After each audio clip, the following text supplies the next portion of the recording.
Good evening and welcome to ALTOS, your weekly Catholic news program here on Trinity TV and now showing on the national television station TTT. I'm Neil Parsonlal. Here's a look at this week's top stories. Former seminarian Michael Maillard is posthumously awarded at the seminary's graduation ceremony. The Catholic News Steps for Hope 1K and 5K run and walk last Saturday was a great success. We have the sights, sounds and results. A period of healing is now underway in the Diocese of St. George's in Grenada. And later on in the program, May is Mental Health Awareness Month. We speak with mental health planner and creative arts therapist, Cardine Braffett. And now for our top story.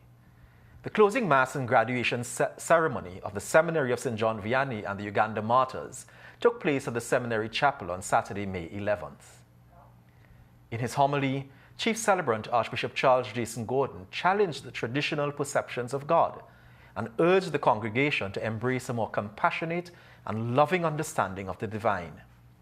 Rector of the seminary, Father Jason Boson, was on hand to present certificates to Daryl Thomas and Patrice Possard, both of whom graduated with Bachelor of Arts degrees.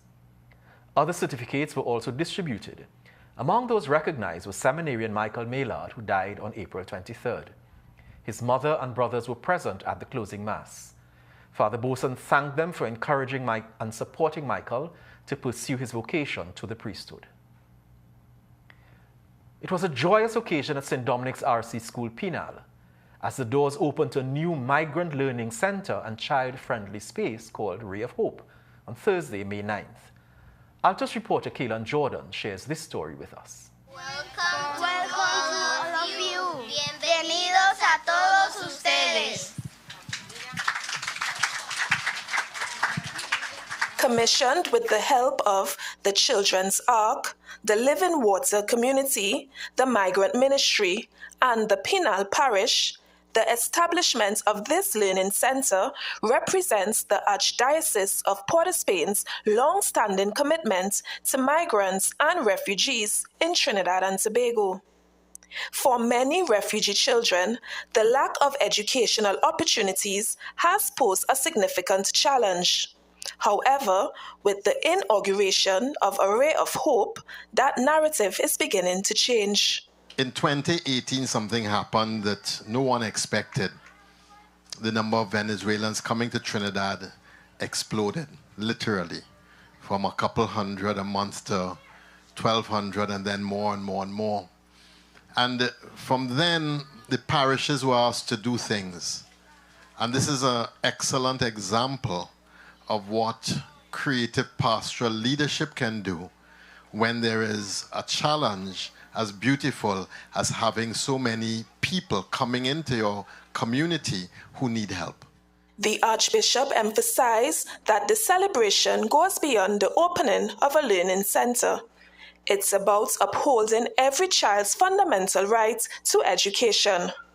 He described it as a demonstration of the caring heart of the country, extending support beyond the bureaucratic hurdles that have yet to be overcome. And today what we're celebrating is the fact that the parishes, 20 of them, have open spaces that have allowed a ministry to the migrant that has been real, that has been tangible, and that has lasted these years.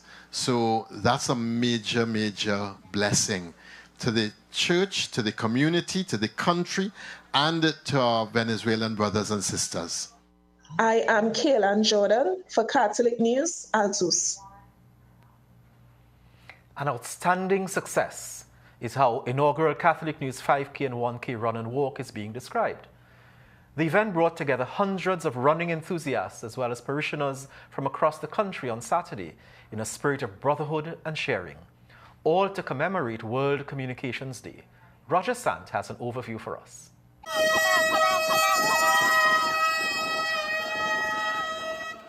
The highlight of the day was the 5K road race, which started and ended opposite Archbishop's house on the Savannah. Hundreds of eager runners and walkers making a lap, and some more of the iconic Queen's Park Savannah, which also included a turn on Hayes Street by QRC. Let's go.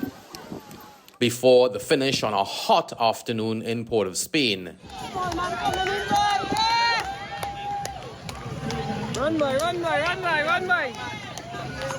The day's activities started around 3 p.m. with a warm-up for the kids led by Father Robert Christo. The children then did a 1-kilometer loop of the savannah in a race specially designed for them.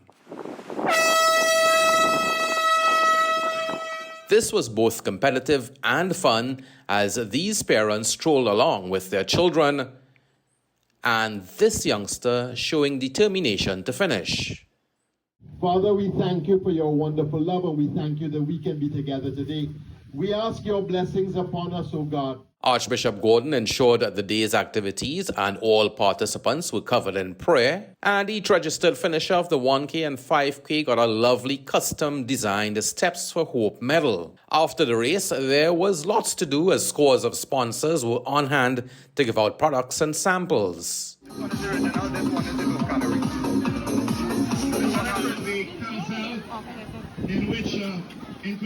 There were also prizes galore for all the top finishers, and even a special Mother's Day, Parish and Friends of Catholic News prize. The youth of the church under the Shepherd's Cup also participated in the event and had a separate burnout activity to end what was an historic and a fun-filled day at the Steps for Hope 5K. I'm Roger Sant for Catholic News ALTOS. Clearly a fun day was had by all. The Steps for Hope 5K sought to build community and celebrate the paper's 132nd anniversary and World Communications Day on May 12th. Laura Pickford-Gordon prepared this report for us.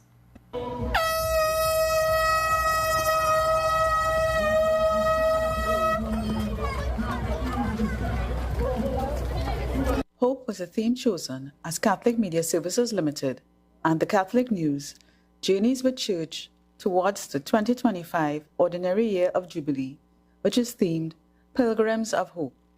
Archbishop Charles Jason Gordon gave the opening prayer, thanking God for the graces which have brought people together.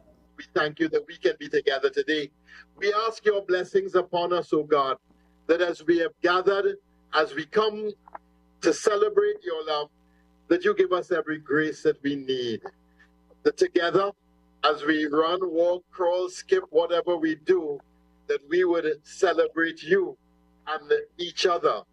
The day was predicted to be hot with significant Sahara dust in the atmosphere, but these did not deter the over 400 runners and walkers, among them 100 children. 17-year-old Omari Thompson, a member of the One a Week Multi-Sports Club, was the overall winner in just under 17 minutes. Christopher Mitchell and Isaiah Alder were second and third. Prizes were awarded for the top finishers in different categories, including top female, Anika Bailey, and the Bastaldos won for most members of a family racing. I am Laura Pickford-Gordon for Catholic News, ALTOS. St. Paul's RC in Couva won the prize for the parish with the most amount of registered participants, and the Chancery won for the most participants from within the offices of the Archdiocese. The boys from the Scarborough RC School Tobago showed their running prowess as they captured first, second, and third places in the Catholic News Steps for Hope 1K children's race on Saturday, May 11th. Laura Pickford-Gordon picks up the story for us again.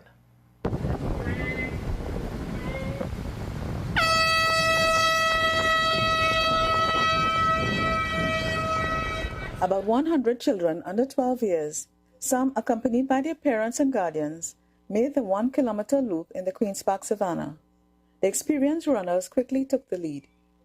Ailey Ashton James was the winner in 3 minutes 7 seconds, with his fellow schoolmates Micah Hector and Kyron Manswell placing second and third.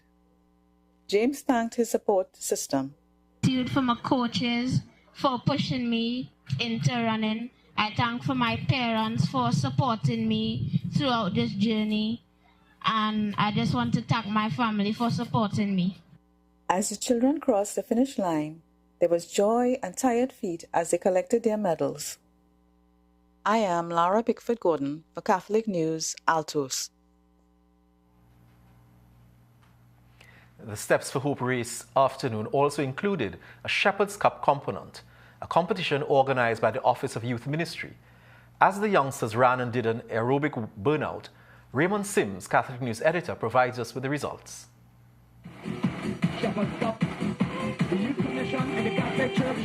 This year's Shepherd's Cup was launched during the 5K with teams participating for points towards the overall Shepherd's Cup competition. In the 5K event, Belmont took first place, followed by Malabar. Tobago captured third place. The top male was Ayeli James of Tobago and the top female was Delora Reyes of Malabar. There was a special mention for Father Michael Trestrail of Belmont. And the results for the individual aerobic burnout competition were: top male teenager Levi Crooks of Chaguanas Parish, top female teenager Jade Roberts from Penal. The top male young adult was Joseph Ford of Carpachema Parish, and the top female young adult Anna Maria Williams of Arima. The top male adult Salim Ali, Penal Parish, and the top female adult Nakisha Kwamina, Belmont Parish. Other events are planned for later in the year. I am Raymond Sims for Catholic News, ALTOS. And turning to a story we've been monitoring over the past weeks, a period of healing appears to have begun in the church in Grenada after the public imbroglio between Bishop Clyde Harvey and Father Gerard Paul. In his weekly show, Conversations with Bishop Harvey, he said Father Paul had not celebrated Mass in his parish, in keeping with the suspension. Bishop Harvey expressed gratitude as well to both Father Paul and God. That's an important first step along the way. But we still have a lot of steps to take. It is not as easy as it might have been 6 weeks ago when all of this first began. He asked the people of Grenada to be patient with them and continue praying for the diocese. Bishop Harvey also gave a special thank you to the crisis committee who helped him evaluate the situation over the period. They've been very clear with Archbishop Mazer, who, when he came, met with that committee, that now is not a time for more talk. Now is a time for silence, to allow wounds to heal, and hopefully to begin the process of renewing the church. I'm very glad that this is happening. It's time now for us to take a short break, and when we return, we speak with mental health planner and creative arts therapist Cardine Braffett as we focus this month on mental health and wellness. Before we go, here's a look at this week's trivia question.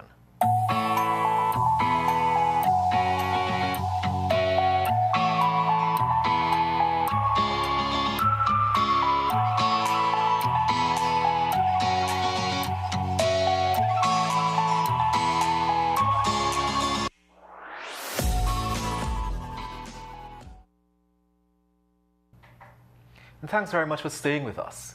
The month of May is usually dedicated to mental health awareness, something which many have described as a silent pandemic.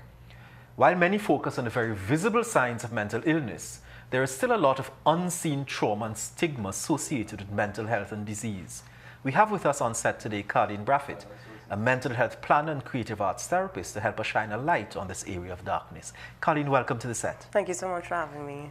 That's good. How would you describe the current state of mental health awareness in Trinidad and Tobago? Is this still very much a taboo topic for people? I think it's still very much more a largely misunderstood topic in Trinidad and Tobago. I mean, if you stop and ask the average person, like I'll ask you, what is mental health? A lot of people struggle to find language and words to describe something that doesn't necessarily have an obvious form. So that's the first thing. And like you mentioned, people immediately associate mental health with mental illness. Which is just one aspect of the conversation. So I think we need to, again, why we're here, Mental Health Awareness Month, is to spread more awareness about what is mental health so that people could understand that first before they come to all of the different misconceptions and misunderstandings about mental health. But what are some of the things that could lead perhaps to deterioration in an individual's mental health? I think it's important first to talk about risk factors. There are things in our environment, things with sometimes in our genetic makeup or personality traits, some experiences that might predispose or increase someone's likelihood of developing a disorder. Okay. And I think what's also important to understand is that there's a balancing act between risk factors and protective factors. So not just because there's a presence, for example, of adverse childhood experiences or some negative experience you might have as a child will cause depression in adulthood. No. There is a relationship with that risk factor, but understanding that if we also have positive, healthy relationships, if we have access to care, we have social and emotional skills, those things prevent or protect us from the likelihood of developing a disorder. But some of those risk factors can include, like I mentioned, exposure to trauma, a sudden change in your life, excessive use of substances, economic instability. All of those things can contribute to the deterioration of someone's mental health. Coming out of the COVID experience, where you had lots of persons on lockdown, the effects of that, some people are saying we're now beginning to see that. Yeah. Is that a critical causal factor now in the mental health status of Trinidad and Tobago? Yes, contributing factor.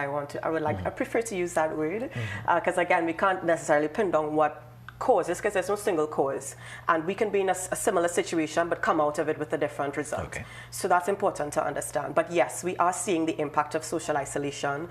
Again, we are made and built for relationship, so that has definitely had an impact. We can see in our children their social and emotional skills, their ability to engage and work together, even their learning, their ability to learn now in the classroom. Now they've switched from virtual classrooms. We're seeing the impact as well, again, of being cooped up in a house where there's a lot of violence, where there's a lot of conflict. People now are having some difficulties adjusting to relationships, or being able to identify healthy relationships or to set healthy boundaries. So we're seeing those challenges. There is a study that was done at the University of the West Indies. Unfortunately, I do not have the results of that study, but it did look at the impact particularly of young people coming out of the pandemic, and a lot of things like anxiety, depression, a lot of self-harming behaviors, things like that were some of the results that came out of that study as the impact of COVID-19. And for mental health practitioners, this ought not to be surprising. Yes, definitely not. But interestingly, I want to share a little bit about suicide. During the COVID-19 pandemic, we did see a decrease in the suicide rates in Trinidad and Tobago. However, we still rank third in the English-speaking Caribbean for the highest rates of suicide. In Trinidad, men are 3 to 4 times more likely to die by suicide, which is an alarming thing. Imagine the highest risk factor, the strongest risk factor or predictor for suicide is being male in Trinidad, which I think is significant.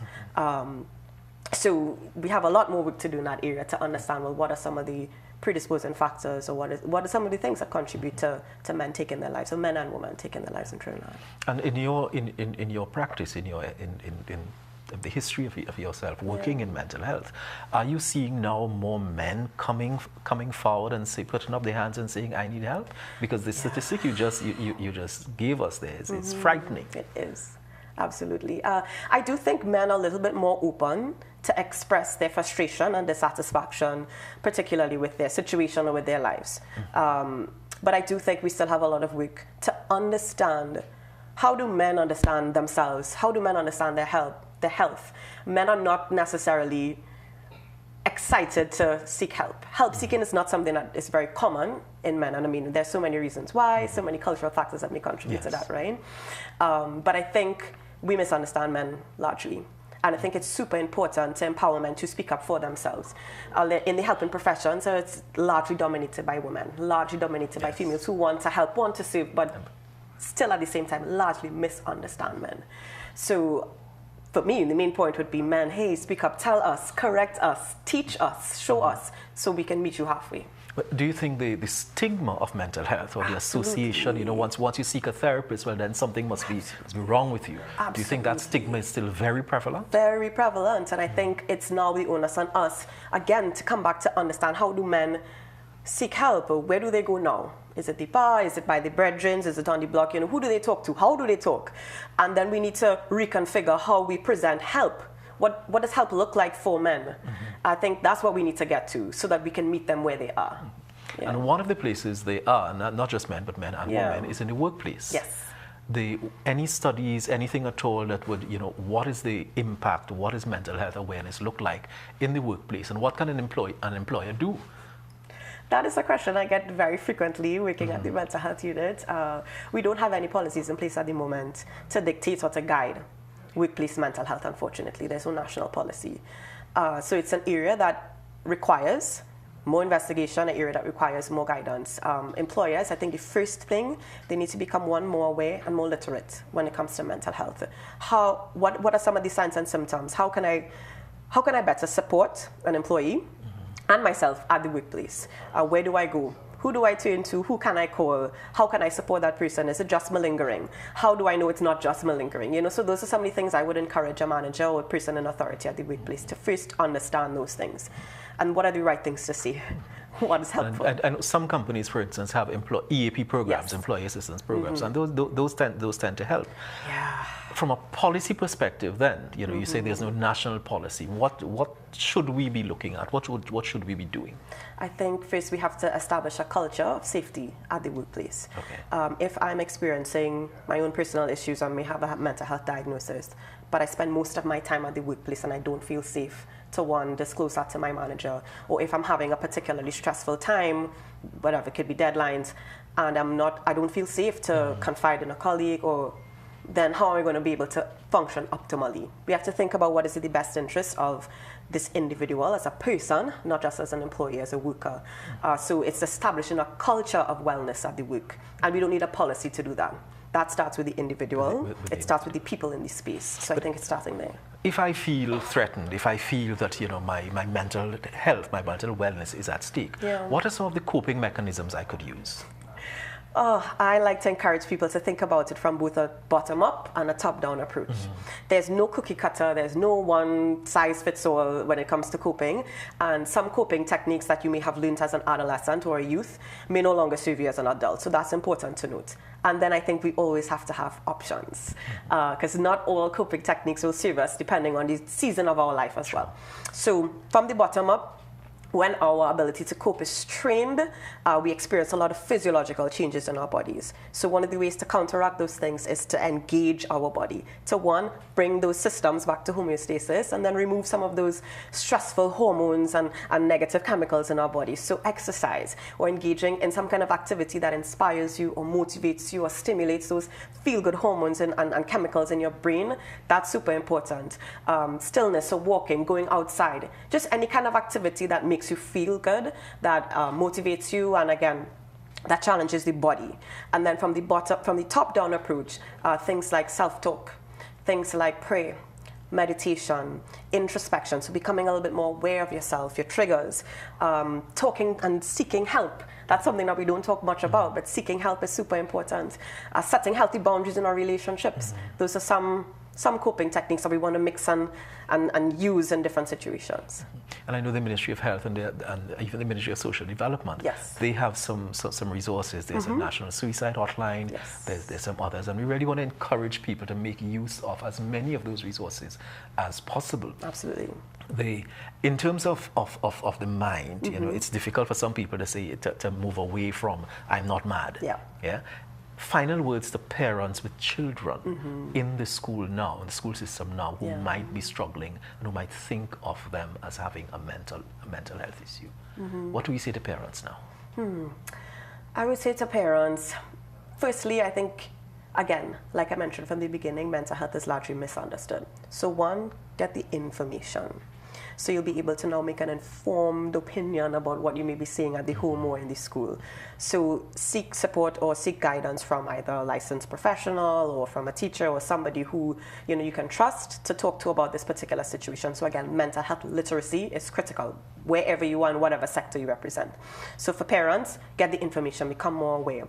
Mental health looks different in children than it does in adults. So we want to be mindful of that as well. 2, engage with your child. I think the only person who's going to understand that child in the home, 1, it begins with the child, and then 2, the parent.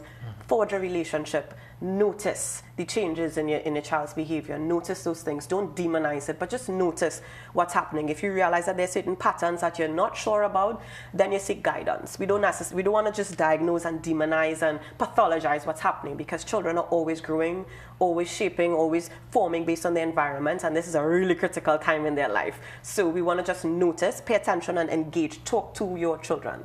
Understand what they're experiencing. Karine, I want to thank you, because part of the culture of Trinidad is that we diagnose everybody. Everybody, for everything. We really want to get people to understand, get the information. There are lots of resources outside there. Get the resources. Karine, I want to thank you very, very much for joining us. Very lovely discussion, and we hope we'll see you sometime again on the set. Yes? Thank you again. Good. Thanks very much. Stay with us. We'll be right back. ALTOS, from the Latin altus, meaning high. Every Friday night, we feature the top news items hot off the press.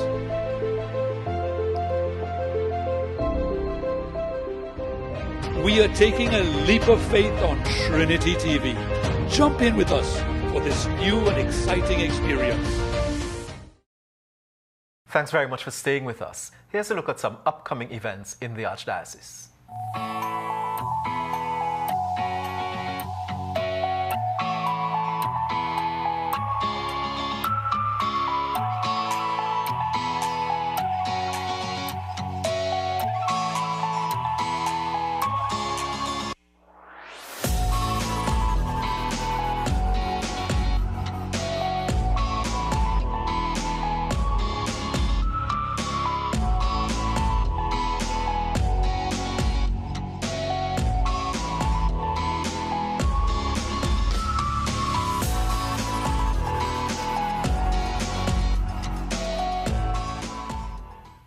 And for a sneak preview of this week's Catholic news, here's Associate Editor Simone DeLochan.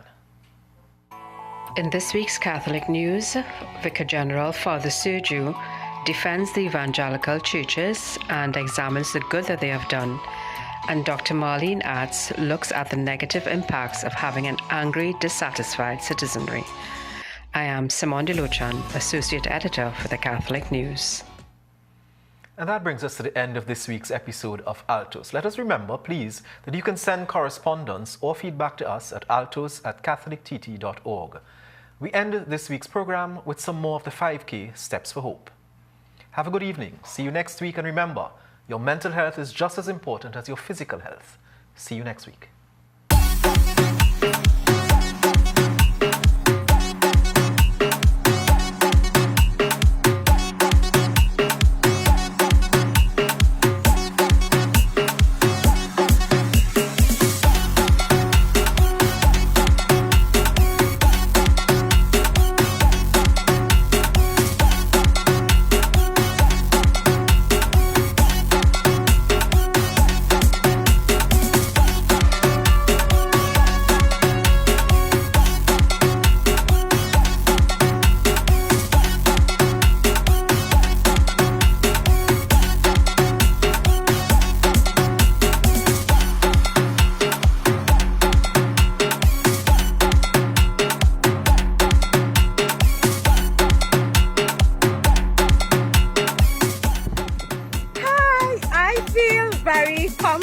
This has been a very good and invigorating experience. We are the Catholic News 5K.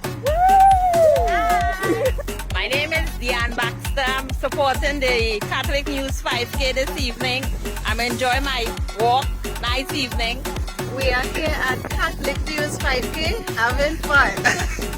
I'm here at the Catholic News 5K. We're having a great time at the Catholic News 5K. I am here at the Catholic News 5K. I'm a water keeper. I'm here doing the Catholic News 5K. Steps for Hope. God bless.